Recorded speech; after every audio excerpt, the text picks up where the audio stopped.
तर्क ने हमेशा आस्था पर सवाल खड़े किए हैं। बाहरी बदलाव बन जाता है आखिरी मकसद। विश्व गायत्री परिवार।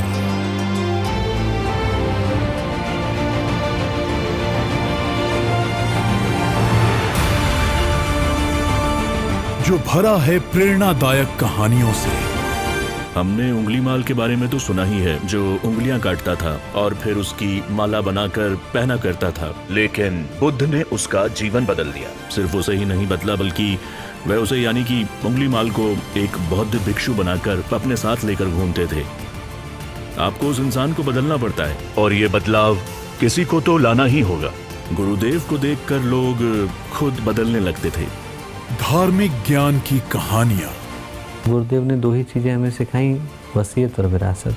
हमने उनसे लिया क्या और अगले के लिए छोड़ा क्या। तो उनसे जो लिया है वो शायद हमारे जीवन को निखारे, जो अगलों के लिए छोड़ेंगे वो उनके जीवन को निखारेगा। गायत्री और यज्ञ का दर्शन किया जा रहा है। गायत्री का मतलब है नेक विचार और यज्ञ का मतलब है नेक कार्य। मैं बच्चों में यही डालना चाहता हूं कि जो गायत्री परिवार का मोटो है, परम पूज्य गुरुदेव ने कहा, मनुष्य में देवत्व का उदय और धरती पर स्वर्ग का अवतरण।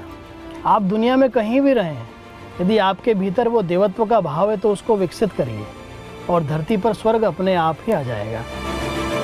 अपने विचारों में बदलाव लाइए और समाज में अपना योगदान दीजिए। अपने आप का संशोधन करना ये आपका एक महत्वपूर्ण लक्ष्य है। आप अपने आप को संशोधन नहीं कर सकेंगे तो जमाने को ठीक कैसे करेंगे। हम सुधरेंगे, जग सुधरेगा। हम बदलेंगे, जग बदलेगा। शुरुआत जहाँ से होती है, अध्यात्म अपने आप से होता है।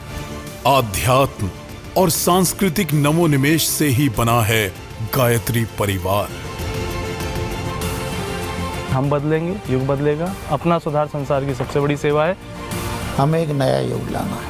पूरी दुनिया भटक गई है अपने रास्ते से, और नई सेना खड़ी करनी है नौजवानों की, जो अपने आध्यात्मिक ऊर्जा के बल पर इस दुनिया को गिरने से रोक सके।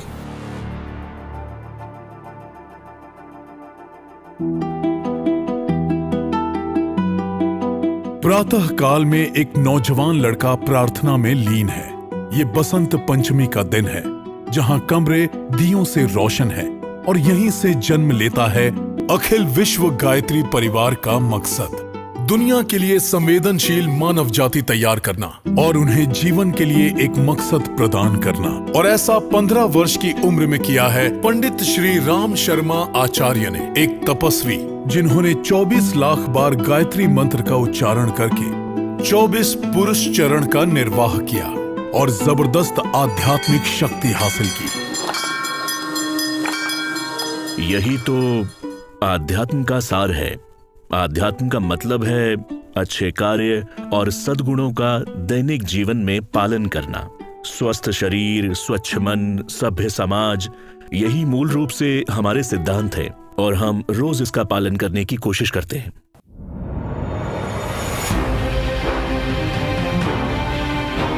एक महान दार्शनिक जिनके उपदेशों को अलौकिक रोशनी द्वारा रोशन किया जा रहा है। अखंडी वो था जिसका नाम प्रकाश था, जिसका नाम प्रेरणा थी, और वो जन जन उसको ग्रहण कर सके, इसलिए अखंडी भक्त था। और समाधि भी गुरुदेव का चरित्र क्या था, उनका व्यक्तित्व क्या था, उनके क्रियाकलाप क्या थे, आदमी उससे प्रेरणा लेके आगे की कार्रवाई करना शुरू करे। ये अखंड ज्योति जो है, इसको 100 साल हो जाएंगे। ये 1926 को प्रज्वलित हुई और गुरुदेव ने उसको प्रिजर्व करके रखा। एक भविष्यदर्शी जिन्होंने एक आंदोलन शुरू किया, जिसमें एक व्यक्ति, परिवार और मानव जाति के सामाजिक मूल्यों में सुधार आया। हिंदी में इसीलिए तो 2 शब्दों का प्रयोग करते हैं। एक को हम लोग बोलते हैं पर्यावरण, एक को बोलते हैं वातावरण। पर्यावरण तो दिख जाता है आपको, धूप निकलेगी आप देख लोगे। वातावरण दिखाई नहीं पड़ता, पर प्रभाव आप पर डालता है। आप कहीं पर जाओ तो आपका मन अच्छा हो जाएगा, कहीं पर जाओ तो मन एकदम विपरीत हो जाएगा। बदला कुछ नहीं है, बाहर से तो कुछ नहीं बदला, अंदर से बदल जाता है। तो यहाँ पर जो आता है वो अंदर से उस परिवर्तन को महसूस करता है, उस बदलाव को महसूस करता है। कहीं ना कहीं छोटे हिस्से में अपने अंदर कुछ अच्छाई को लेकर के जाता है। और उन्होंने इसकी शुरुआत की थी 1971 में हरिद्वार के शांति कुंज में एक मुख्यालय के साथ। बनाते समय में गुरुदेव ने ध्यान इसी बात का रखा कि उसमें से पैसे को हटा दिया। अब पैसा यदि हो तो फिर इंसान उसको बिजनेस बना लेता है, पर जो भाव रखा कि यदि हम उसको आश्रम के रूप में, आरण्यक के रूप में प्रस्तुत कर रहे हैं और कोई ये देखना चाहता है कि यदि कहीं पर जीती जागती ज्ञान की धारा आज भी प्रवाहित है, तो वो देखने के लिए उसको लोगों के चेहरों पर देखना पड़ेगा। एक ऐसे क्रांतिकारी जिन्होंने विज्ञान और आध्यात्मिकता के बीच एक तालमेल बिठाया। 1979 में उन्होंने शांति कुंज हरिद्वार में ब्रह्म वर्चस्व शोध संस्थान नामक अनुसंधान केंद्र की स्थापना की, जहां वैज्ञानिक आध्यात्मवाद पढ़ाया जाता है। जब मैं यहाँ आया था तो उन्होंने मुझसे कहा कि मैं चाहता हूँ कि तुम वैज्ञानिक आध्यात्म पर थोड़ी मेहनत करो।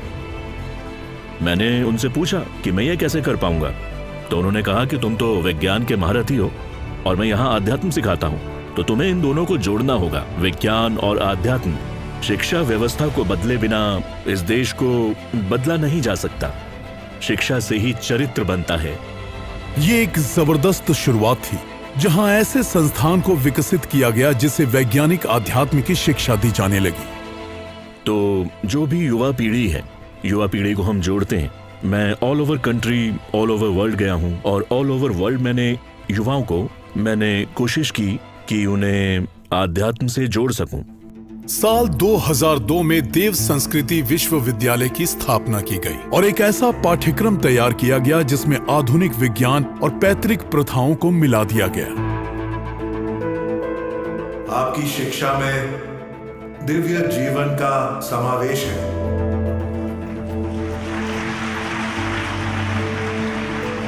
मुझे बहुत खुशी है इस बात की कि मुझे देव संस्कृति विश्वविद्यालय के दूसरे दीक्षांत समारोह में शामिल होने का अवसर मिला है। मुझे इस बात की भी खुशी है कि इस संस्था की स्थापना का मकसद है दिव्य संस्कृति को बढ़ावा देना।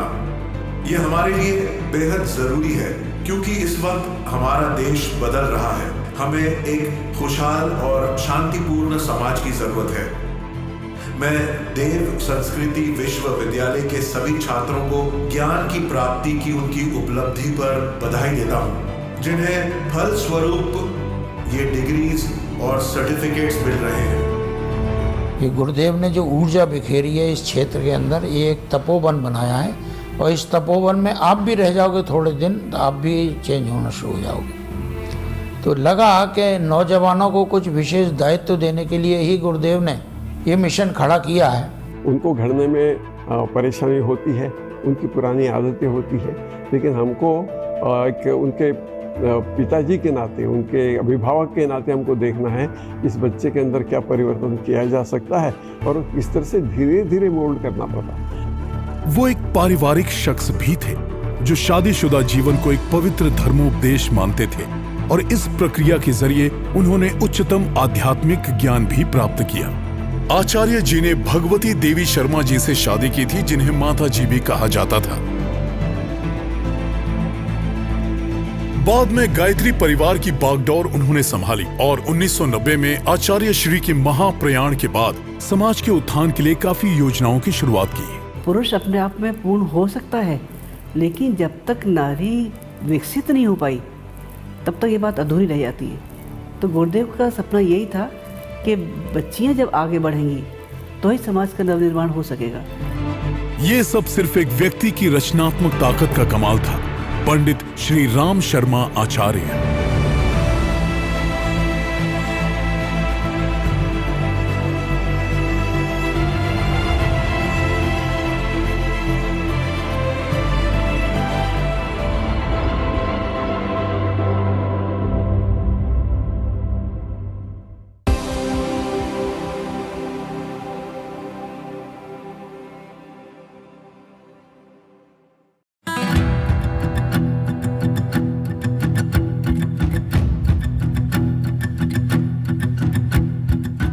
वसुधा ही अपना परिवार है, ये केवल एक ही बात पे तय हो सकता है और उसका नाम है प्यार। जब तक इंसान के अंदर प्यार नहीं है तब तक ये मनोभूमि कच्ची रह जाती है। हम अक्सर लोगों को कहते हुए सुनते हैं कि सोच समझकर बोला करो। सोचने की ताकत किसी आग से कम नहीं। छोटी सी गलती आपको किसी बड़ी मुसीबत में डाल सकती है। इसीलिए इंसानी सोच को एक सही दिशा देने के लिए ही इस आंदोलन की शुरुआत की गई थी। उसके बाद शुरू हुई विचार क्रांति अभियान। उन्हें करीब 6 महीने के लिए जेल में भी रहना पड़ा था, आसनसोल जेल में। वो मदन मोहन मालवीय जी के साथ भी रहे थे और उस वक्त गांधी जी ने उनसे कहा कि आप जो भी करना चाहते हैं अपने संगठन के जरिए कीजिए, और उसी संगठन की मदद से उन्हें आध्यात्म की तरफ लेकर जाइए। पंडित श्रीराम शर्मा आचार्य जी ने महिलाओं को सशक्त बनाकर ऐसी हलचल पैदा कर दी जिसके बारे में कभी नहीं सुना गया था। ये एक साहसिक कदम था और उन्होंने इसकी शुरुआत की माताजी से। तो माताजी को जनेऊ पहले पहनाया और उसके बाद फिर सबको पहनाया, और उसके बाद उन्होंने कहा कि ये शिखा सूत्र, शिखा ये हमारी चोटी और सूत्र ये हमारी संस्कृति की 2 पहचान है, ये हर एक के पास होनी चाहिए। नारी को भी पहनाया और नारी ने स्वेच्छा से स्वीकार किया, क्योंकि जिसने ये पहना उनको सुरक्षा सर पर मिल गई। सुरक्षा हो गई उनकी, फिजिकल, मेंटल, स्पिरिचुअल बैलेंस बनता चला गया उनका।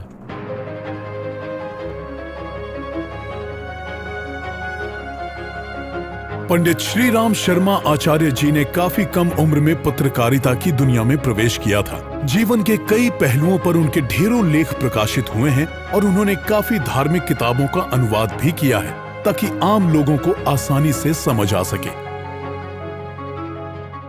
आज पूरी दुनिया आस्था के संकट के दौर से गुजर रही है। आस्था संकट। हमें हर शख्स के दिमाग की सफाई करने की सख्त जरूरत है, और यह बिना उनकी सोच बदले संभव ही नहीं है। अगर आप बदलेंगे तभी लोगों को बदल पाएंगे। लोगों को उनकी सोच के साथ बदलना होगा, विचारों के माध्यम से। विचारों को बदलने की इसी सोच ने इंसानों को बदलने वाले इस संस्थान को जन्म दिया, देव संस्कृति विश्वविद्यालय, जो आधुनिक शिक्षा और आध्यात्मिक अभ्यास को जोड़ता है और तैयार करता है बेहतर इंसान और जिम्मेदार नागरिकों को। मैं यहाँ जब देव संस्कृति विश्वविद्यालय में आपको स्टार्टिंग से बताऊं, जब मैं पहले यहाँ आया तो मेरे को यहाँ बहुत आउट सा फील हुआ। आउट सा इसलिए फील हुआ कि मेरी यहाँ आने से पहले की जो लाइफस्टाइल थी, रूटीन्स थी, वो ऐसे थी कि देर रात में सोना, गेम खेलना, दोस्तों के साथ बातें करना, और अगर पढ़ाई में कंसंट्रेटेड होना तो रात रात तक भी पढ़ना। लेकिन जब मैं यहाँ आया तो लाइफ मैनेजमेंट की क्लासेस हुई, श्रद्धेय की गीता क्लासेस हुई, और बहुत तरफ से मैंने यहाँ की टीचर्स, यहाँ के बड़े हॉस्टल वार्डन्स समय समय पर लाइफ मैनेजमेंट पे, हमारे रूटीन्स पे और आध्यात्मिकता, स्पिरिचुअलिटी को बढ़ाने के लिए समय समय पे हमारी क्लासेस होती रहती। इस विश्वविद्यालय में आपको एक ऐसा अनुभव मिलेगा जिससे आपका जीवन ही बदल जाएगा, आपके विचारों को आकार देगा और आपकी जिंदगी को एक दिशा देगा। इसमें ऐसा एक सब्जेक्ट हमारे यहाँ पे कंपलसरी है, लाइफ मैनेजमेंट, जीवन प्रबंधन। ये किसी कॉलेज में, किसी यूनिवर्सिटी में, किसी इंस्टीट्यूट में पढ़ाया नहीं जाता। किसी भी धर्म को अंधभक्त की तरह मत मानो। मैं उनसे कहता हूं, किसी भी धर्म को यूं ही मत मानो, बल्कि उनकी आध्यात्मिकता को समझो, उनका मतलब समझो, उसके मनोभाव को समझो। अगर आप उसके मनोभाव को समझ सके और अगर आप उसे अपने दैनिक जीवन में अपना सकते हैं, तभी उसका अनुसरण करें। लोगों के दिमाग से भ्रम निकालकर उन्हें मानसिक रूप से सशक्त बनाकर ही हम आने वाली पीढ़ी को मजबूत बना सकते हैं और समाज को अपना योगदान दे सकते हैं। बहुत ही प्रसिद्ध व्यक्ति हैं, इसलिए नाम नहीं बोल सकता। वो 28 साल के थे, आए शांतिवन में। हर रोज गुरुदेव के पास शिकायत लेके चले जाते थे कि वो आदमी सही नहीं है साहब, आश्रम में ऐसा व्यक्ति नहीं होना चाहिए, वो भी अच्छा नहीं लगा मुझे, ऐसा नहीं होना चाहिए। 3 बार गए, गुरुदेव बोले कि कोई बात नहीं बेटा, सुधर जाएगा। चौथे दिन गए तो बोले रुक, मैं तुझे जिंदगी की कुछ काम की बातें बता दूँ।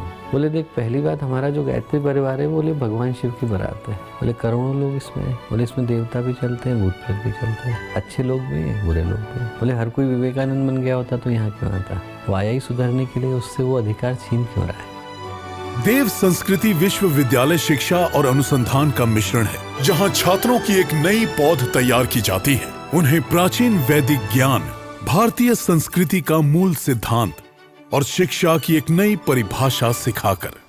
गुरु बनना तो ज़्यादा बड़ा काम नहीं है, कोई भी बन जाता है। इतने शिष्य नहीं जितने आजकल गुरु हैं। पर क्या है, पिता बनना ज़्यादा मुश्किल काम है। पिता बनने के लिए क्या है, आदमी दो का ही नहीं बन पाता, उनकी ये भावनाओं को अच्छे से नहीं देख पाता। करोड़ों को ये लगे कि हमारे पिता वो हैं, वो बनने के लिए बहुत बड़े गुण की आवश्यकता है। और उसी के साथ गुरुदेव ने एक पुस्तक दी, तो वो पुस्तक मुझको थोड़ा सा समझने में दिक्कत हुई। अपना पुराण थे और योग वासिष्ठ था, तो मैंने कहा गुरुदेव थोड़ा सा मुझको भरोसा नहीं हो रहा है पुराणों की कहानियों पे। तो गुरुदेव बोले कि क्या तुझे बिलीव नहीं हो रहा इन पर? मैंने कहा नहीं। तो बोले तुझसे भरोसा करने को कहा किसने? और बोले बिना पढ़े रिजेक्ट मत करना। बुनियादी संस्कृति, मंत्र, योग, कॉस्मोलॉजी के विज्ञान और भी कई तरह के विज्ञान की विभिन्न धाराओं पर शोध को प्रोत्साहित करना और संचालित करना ही इस विश्वविद्यालय का मकसद रहा है। यहाँ आने से पहले मैं गीता और ध्यान पर यहाँ दिए गए सभी लेक्चर्स को सुनता था, इसलिए शुरू से ही मेरा झुकाव समाज कल्याण के प्रति हो गया था। पर जब मैं यहाँ आया तो देखा कि 1989 से ही यहाँ यज्ञ थेरेपी पर विशेष काम किया जा रहा है, जिसे यज्ञपैथी कहते हैं। इसमें 30 प्रकार के औषधीय नुस्खे हैं। इसकी शुरुआती नतीजे ही इस बात का एक सफल प्रमाण था कि ये एक कारगर थेरेपी है, और इसी वजह से मैं इससे काफी प्रभावित हुआ और मैंने यहीं रुकने का फैसला किया। ये परिवर्तन है एक नई सामाजिक संरचना की तरफ। देव संस्कृति विश्वविद्यालय और शांति कुंज दोनों ने एक नई जीवन शैली को अपनाया है, जो जीवन को एक अनोखे तरीके से जीने का आधार बन चुका है।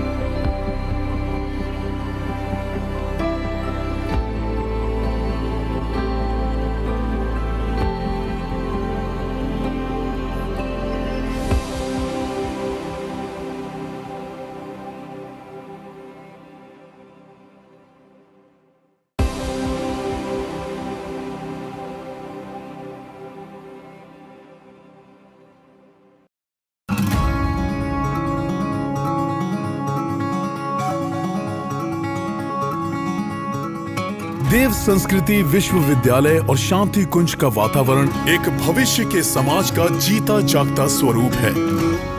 देखिए, बदलाव अनिवार्य है। आने वाले समय में भी बुनियादी तौर पर बदलाव होने ही हैं। पर मेरा ये मानना है कि हमने कुछ परिवर्तनवादी कार्य किए हैं। उदाहरण के तौर पर गंगा की सफाई, काफी नदियों के किनारों की सफाई अभियान, इस तरह के कई समाज सुधारक कार्यों को हमने अंजाम दिया है और भविष्य के लिए उसकी जिम्मेदारी नौजवानों को सौंप दी है। इसी तरह से ये संस्थान आगे बढ़ता जाएगा। यही है भविष्य का सिद्धांत, क्योंकि यही वह सोच है जो आगे जाकर बची रहेगी। दरअसल सभी आध्यात्मिक संस्थान, धार्मिक संस्थान ऐसा नहीं कर रहे हैं। मुस्लिम, सिख, ईसाई, गंगा साफ करो सब भाई। हिंदू, मुस्लिम, सिख, ईसाई, गंगा साफ करो सब भाई। हर हर गंगे। वो सारी गतिविधियां हैं जिनके कारण शांति कुंज जाना जाता है, क्योंकि समाज सेवा का एक बड़ा व्यापक क्षेत्र है। चाहे वो निःशुल्क शिक्षा के माध्यम से हो, चाहे वो निःशुल्क स्वास्थ्य सेवाओं के माध्यम से हो, चाहे वो वुमेन एम्पावरमेंट, नारी सशक्तिकरण के माध्यम से हो, चाहे वो पर्यावरण संरक्षण के माध्यम से हो। पूरा कैंपस जीरो कार्बन फुटप्रिंट है। जितने भी नारियल के रेशे आते हैं वो रिसाइकिल होकर बैग बन जाते हैं। कपड़ा यहीं बनता है, कागज़ यहीं बनता है, सारी चीज़ें हैंडमेड हैं। तो या इस तरह का प्रयास हो, या फिर डिज़ास्टर मैनेजमेंट का हो, या फिर विलेज ऑटोनॉमी का हो, गांव को गोद लेकर के उनको नए सिरे से गढ़ने का हो। और उन सब के पीछे भी जो चिंतन है, जितना गंभीर चिंतन गुरुदेव ने दिया उतना दे पाना मुश्किल है। गुरुदेव ने 7 सूत्रों पर आधारित किया गांव के विकास को, कि स्वस्थ है, स्वच्छ है, शिक्षित है, स्वावलंबी है, व्यसन से मुक्त है, संस्कार से युक्त है और सहकार से युक्त है। आदमी के पास जनरली लोग जाते हैं तो सिर्फ स्वावलंबन को लेके जाते हैं कि हम पैसा दे दें, तो उससे क्या है कि बिकाऊ विकास तो होता है पर टिकाऊ विकास नहीं होता।